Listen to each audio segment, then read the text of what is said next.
paano mo hinarap yung downfall na yun? I tried to end my life in 2008 and then again in 2009, but I survived both. That's when I started looking for someone out there who might be in control. Kasi since I survived 2 suicide attempts, I thought to myself, there must be a plan for me. There must be something out there, someone out there. The scandal, the failures, which is caused by me. Ako yung may kasalanan nun. My mindset nung time na yon, since I had no God anymore, was that bahala na. In showbiz, is that they will tell you all the good stuff. You know, what's possible, how much money you're gonna make, the power and the influence you will have, etc. But no one will ever tell you about the downfall. You know, I always say contrast is the mother of clarity. Once you compare your life to what others who are in more dire situation compared to you, you will stop thinking about yourself and you start thinking about other people. Kuya, kung meron kang message sa dating Hayden, ano yun? Labo mo, bro! Ginawa mo, bro! No matter the weather, we'll get through it together. You make all Hello and welcome back to Behind the Scenes with Ynna Season 3, and this is the season finale episode of our Father series. Over the past months, we've shared powerful stories of fatherhood. And now, as we close this season, we end with a story of grace and redemption. From controversies to calling, today's guests have walked through the fire and emerged as a devoted husband, a hands-on father, and a man fully transformed by faith. His story is one of second chances, healing, and the quiet strength of rebuilding from within. Let's take a closer look into the life of Dr. Hayden Kho. Hello, Kuya Hayden! Hello, hello, hello. Kuya, how are you? Very, very good. Laki ng problema. Anong problema natin? Pogi Kuya? tayo. Niloko lang. Malaking problema Laki ng nga problema yun. natin. Loko lang. Kuya. Just kidding, just kidding. Just trying to make it light. How are Kasi you, seryoso Kuya? yung topic natin. So, Oo nga eh. Well, just ano trying to naman, make it light. more of yung journey mo naman. Pag-uusapan natin ang journey mo. And Kuya, grabe, it's been 8 years since I last saw you. Yeah, Ang tagal. I met you when I became a Christian 2013. I met you in 2014. Yes, when Nung- we did Homeless. 2013 was when we did Homeless. Baka hindi alam ng mga tao na nag-artista ako. Nag-artista si Kuya Hayden. Magkasama kami sa indie film na Homeless. Correct. Doon kami nagkasama. And then, yun na, nagkasama na kami sa Christian Journey. Pinakanta niya kami sa birthday niya. Naalala mo yun, Kuya? Correct. Babata pa namin. 2013 Yeah. when we did that, doon kita nakilala. Ginawa natin yung Homeless na indie film. Bad boy ako doon. Yeah. And then I did an evangelistic birthday party with my mentor Yes. Rabbi Zachariah, saka si Stephen Baldwin, yung Hollywood yes actor. po. And invite natin lahat ng mga kasama natin sa industriya. Tapos nag-deliver ako ng invitation sa bahay mo. Yes. Pagdating ko doon, nandun yung buong pamilya. 1 o'clock na after lunch. Dito ka muna, kain ka muna. So kumain kami from 1 o'clock, tapos kwentuhan hanggang mga 4 o'clock. Pagdating ng 4 o'clock, dumating yung ibang mga pinsan mo. Oo. With merienda naman. So huwag ka muna umalis kasi karating lang nila eh. Merienda tayo. So kain kami ulit. Pagdating ng 7 o'clock, dinner time. So dumating ulit yung pagkain, madami ulit. Tapos may ibang dumating ulit. So umuwi ako 1:00 ng umaga. Oo, yun ang first meeting na dapat magde-deliver ng invitation. And grabe, isipin mo yun, tuntua ako nun kasi hindi ko akalain na siya mismo magde-deliver ng invitation ng birthday niya. Food fest pala yun. Pwede naman niya iutos. Pero sobrang nagkaroon ng way kasi kagaya nun, after nun, naging close na si Kuya Hayden sa family namin. As in, naging family na talaga. 'Di ba, Kuya? I hope so. I hope so. So yan, Yeah. Kuya, going back to your journey, how did your journey in the entertainment and modeling industry begin? Mahabang mahabang story to. But gano'ng katagal tong show mo? 1 hour. Sige, pagkakasyahin natin in 10 minutes. So actually, when I started modeling as a ramp model when I was 16 years old. So pagkatapos ko I was high school nun, tapos patapos na ako ng high school nun. Tapos during that vacation and then entering college. So doon ako nag-start magmodelo muna, first locally, and then nag-international tayo ng konti. We went to Korea, Japan, I was doing shows in in New York, etc., etc. And then I went to med school. So pag med school ka kasi nakakulong ka dun eh. So wala kang ibang ginagawa, hindi ka nanonood ng TV, hindi ka nagbabasa ng any books other than your medical school books. But actually ako nakapagpuslit pa ako ng mga other books na mga self-help. I love reading kasi. And then after that, when I graduated from medtech, I took my medical course. And then during that time, every vacation nagrumarampa pa rin ako as a model. And then after med school, I joined the Bello Medical Group and I trained. And then after 1 year, pag uwi ko kasi I was training in anti-aging medicine in Europe. And then pagbalik ko, na imbitahan tayo sumali sa GMA na singing contest. Yeah, which singing contest is this? Na hindi ako kumakanta, celebrity duet sa GMA. Hindi ako kumakanta, pero yung contest kasi para sa mga taong hindi kumakanta and they partner you up with real singers and then papakita mo yung progress nyo bilang pagkanta. Anyway, doon kinda napariwara yung buhay ko kasi kung ano-anong ginawa ko doon. Kasi I wasn't ready for showbiz. Kasi hindi ko kasi personality. In personality ko, I'm really an introvert and my people know that. Na gusto ko lagi akong, kailangan ko ng alone time, tapos kailangan, yung utak ko talagang nakafocus lang kasi lagi yan. So hindi ako handa doon. So parang I had to try, kinda experimented on things in order to be able to be comfortable in front of the camera. Meaning, nag-drugs ako. Doon na nagsimula, nagkagulo-gulo na yung buhay ko doon. Pero siguro sa showbiz, I was in showbiz for maybe mga 4 years, pero 2 years lang yung malinis. Tapos, actually, walang 2 years na malinis eh. 2 years yung malinis yung imahe. 2 years yung malinis yung imahe, and then gumulo na after. Speaking of that, Kuya, looking back, how did fame affect your identity and personal choices in life? The thing about fame is that fame kasi, it's an addictive thing. No? Yeah.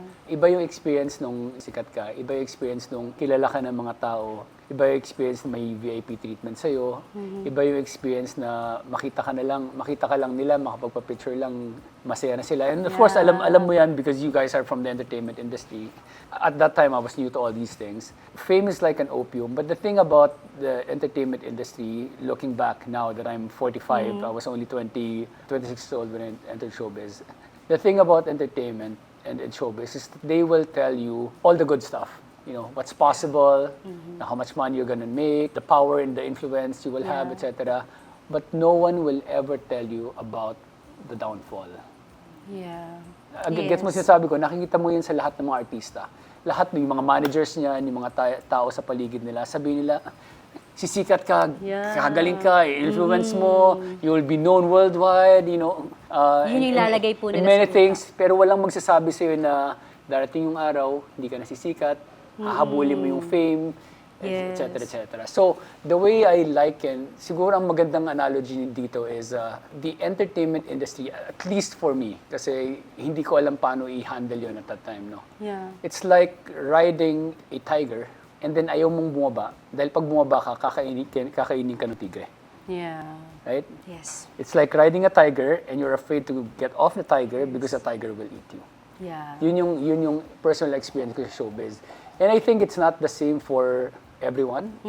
I think kasi, you know, being a Christian now, I'm very grateful for all the challenges, the trials, the failures that God has given me the grace to endure. But I think kasi, if you look at the history of people, lagi nilang ang reason ng mga palpak, tatlo lang yan eh. Either you are very gifted, pero wala kang control sa passions mo. Good example is in the Bible, a good example would be Solomon. He was very gifted, pero uncontrolled yung passion niya.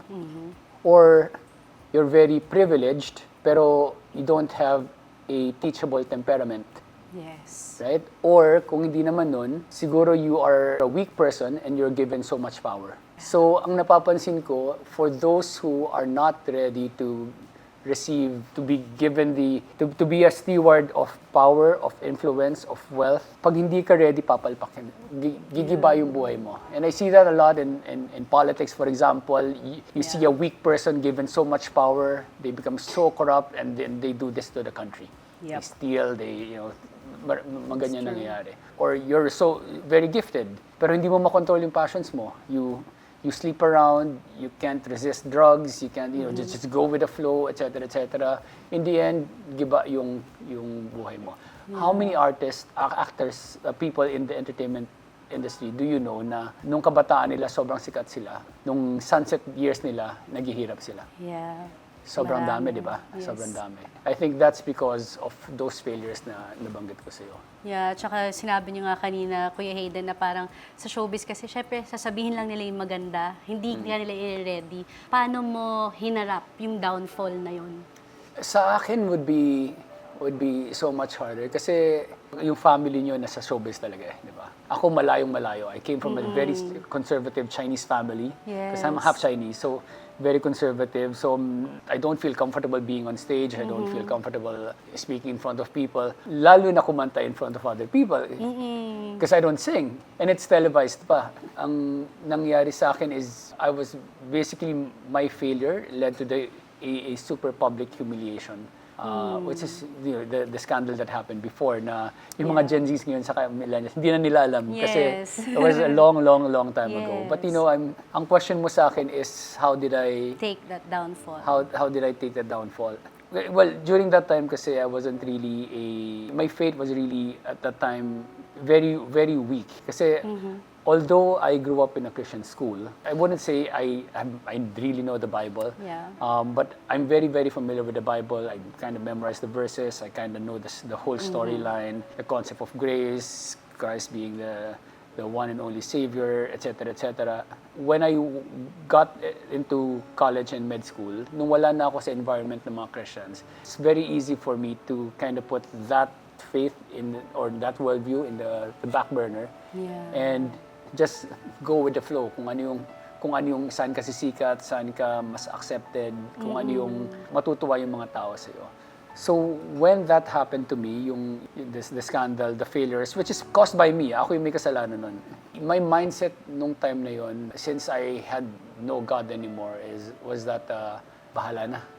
Yeah. Bahala na, I'll just take this, and then kung mabuhay ako, di buhay. Kung hindi ako mabuhay, di hindi buhay. Kung makukulong ako, di kulong. Kung hindi ako makukulong, di hindi. Kung ano man mangyari sa buhay, bahala na.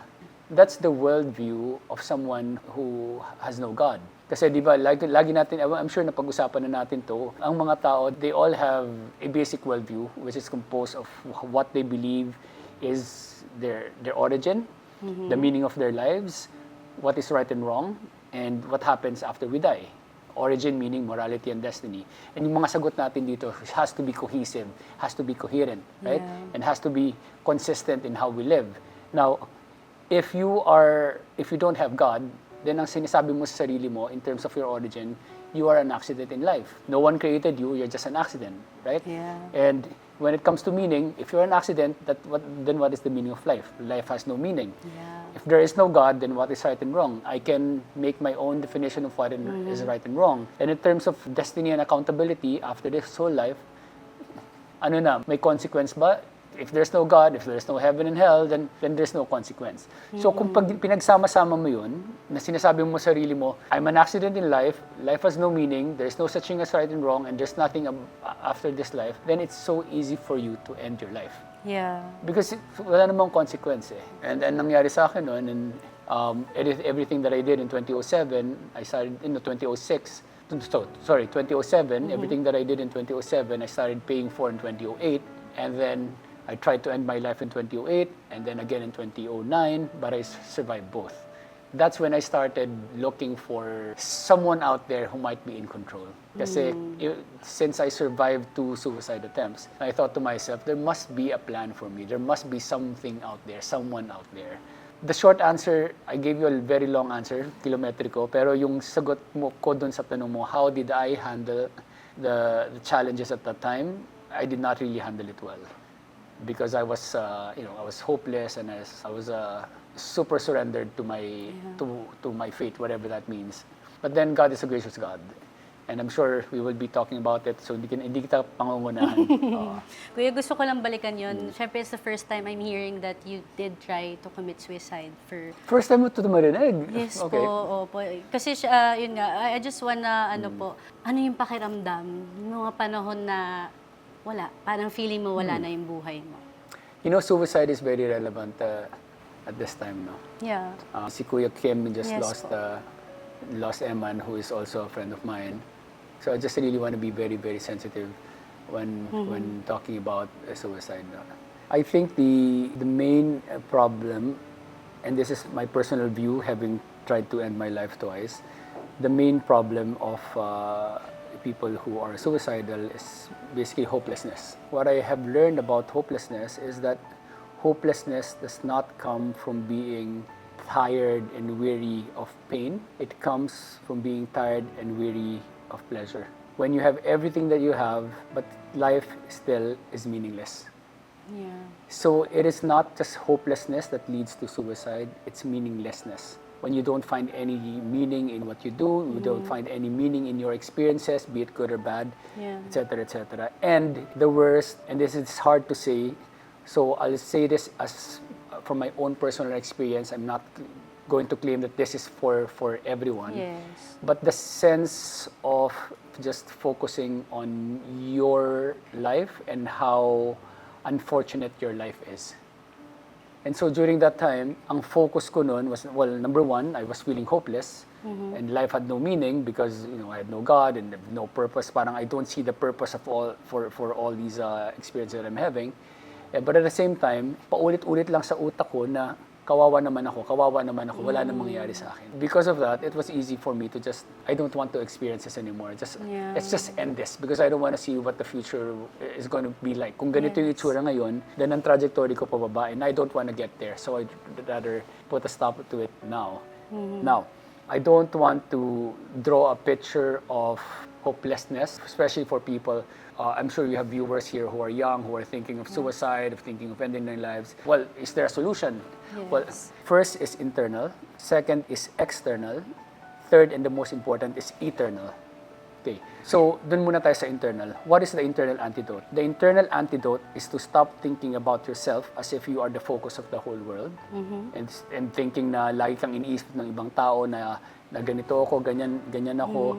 Because the truth is, no one thinks about you 24/7. No human being. Akala mo ikaw may nag-iisip sa'yo 24/7? No. They have their own business, they're doing their own stuff. Hindi kanila iniisip. Paminsan pag-uusapan kanila, pero hindi kanila iniisip lagi. Ganun lang. Uy, kamusta si ano? Pero Ganun. pero paminsan pag ikaw, iniisip mo, ang tingin nila sa akin ganito. Lahat sila tingin sa akin ganito. Ang pinag-uusapan nila ako ganito. Hindi kanila pinag-uusapan. Pinag-usapan kanila paminsan, maybe in a negative way. Some of them in a positive way, some of them just don't care. They won't even talk about you. So you're not very important to them. Those people who you care too much about. So the first antidote, I think, is to stop thinking about yourself. And the way to do that is to start thinking about how you can help other people. So being involved, for example, in charity, in helping those who are more underprivileged compared to you. Kasi pag nakita mo yung situation ng ibang tao na mas malala pa sa'yo, makakalimutan mo yung sarili mo eh. Yes. And then ang makikita mo is, wow, I'm still so blessed compared to these people. Just on my way here, I was looking at what's happening in Sudan and Nigeria, how the people there are being mass killed. Yes. Yung mga bata, nililibing nila ng buhay. Mga bata, nililibing nila ng buhay. Or papilahin nila yung mga tao, tapos sasagasaan nila ng truck. They will force them to go into caves and then susunugin sila sa loob. So situations like that, mapapaisip ka parang, I always say contrast is the mother of clarity. Once you compare your life to what others who are in more dire situation compared to you, you will stop thinking about yourself and you start thinking about other people. Yes. So the solution for me is to try your best to stop thinking about yourself, and the way to do that is by helping other people. Because you can't hindi mo kayang sabihin sa sarili mo lang na hindi ko naisipin yung aking depression. Depression is depression. Some of them are chemically depressed. But I found that even for the chemically depressed, when they start focusing on other people, they stop thinking about themselves. What does Jesus say? What does a secular thinker say? Jesus says, if you want to follow me, you have to carry your cross, abandon yourself. Secular thinkers say, if you want to find yourself, you have to lose yourself. What does that mean? If you want meaning in your life, stop thinking about yourself, start thinking about others. So that's one solution, internal. External, meaning the people you surround yourself with. Of course, dito nagmamatter yung surrounding yourself with positive people. Like, I love your family because yung sa family nyo, kain lang kayo ng kain. Tawa lang kayo ng tawa. Kanta lang kayo ng kanta. Minsan may alitan. Yung last drumstick ng chicken, kinuha ng isa. May konting may alitan na gano'n. Yes. Okay. Pero ganun lang. But if you surround yourself with positive people, with Yes. positive vibe, with people who are encouraging, people who are not necessarily the same as you, but you also learn from them. People who believe in God, you know, you share the same worldview, you both believe in Jesus Christ, etc., etc. And this is not just for Christians, but as long as you surround yourself with people who are very encouraging and very supportive and truly care for you, especially your family, then you have support. Yes. Right? So, internal, external, and the most important is eternal. Because, pinag-uusapan natin kanina, if you have no God, then life has no meaning. There's no such thing as right and wrong. But if you have a relationship with God, and I submit to you that the only one who can really give you life and meaning and salvation is Jesus Christ. And that can be another topic. But that's what the Bible says, and I believe that the Bible is true because Jesus is true, and Jesus really died, and Jesus really resurrected, and there's proof to that. And so I believe in Him, and I listen to Him. And for me, Jesus is the true source of salvation. And if you have a relationship with Him, you will be more strengthened Yes. in your faith, and mas kakayanin mo yung attacks of the enemy to put you down, to discourage you, to tell you that, hey, end your life because life has no meaning, no one wants you, no one likes you, you are an accident, you are a disgrace. These are the voices na paulit-ulit tumatakbo sa mga utak ng mga tao na nade-depressed eh. Yes. And then the moment you start believing those lies na binubulong sa'yo, that's when you start spiraling downwards. It And eats the you up solution all, to no? that is open your Bible, because the Bible will tell you you are fearfully and wonderfully made. If Jesus cares about the birds, what they're going to eat and all that, surely they care about you. He knows the number of strands in your hair.